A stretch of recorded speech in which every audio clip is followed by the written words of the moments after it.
የዶሮዋ ሲሳይ። አንድ ሰው ነበረና ቆሎን በዚህ መልኩ እየበላ ነበር።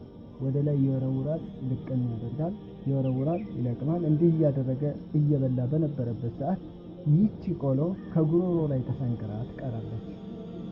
ከዛ ምችን ለማስወጣት ቢታገል ምን ቢል አልወጣለት ትላለች። ወይ አትገባ ወይ አትወጣ ትበጠብጠዋለች።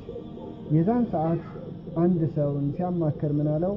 ባግዳድ የሚባል ሀገር ገጠራማ ቦታ ላይ ነበርና ባግዳድ የሚባል ሀገር አንድ ዶክተር ስላለ ወደዛ ሂድና ታየው አለው። እሺ አለና እሱም በባቡርም ሆነ በምንም አድርጎ ወደ ባግዳድ ሄደ። ባግዳድ ከደረሰ በኋላ ልክ ከባቡሩ እንደወረደ ኃይለኛን ጥሻን አነጠሰ። የዛን ሰዓት ያቺ ቆሎ ወጣች። በወጣች ጊዜ ከዛው አካባቢ የነበረ ዶሮ መጣና በላት። ታዲያ ምን ይላሉ ዑለማዎች እዚህ ታሪክ? የዶሮዋ ነሲቅ ከገጠራማ ቦታ ውስጥ ይዟት መጣ ይላሉ። ስለዚህም ያንተ የሆነ ነገር ማንም አይወስድብህም፣ ያንተ ያልሆነ ደግሞ ማንም አይሰጥህም። ለዚህም ሲባል ሻፊዒ ምን ይላሉ?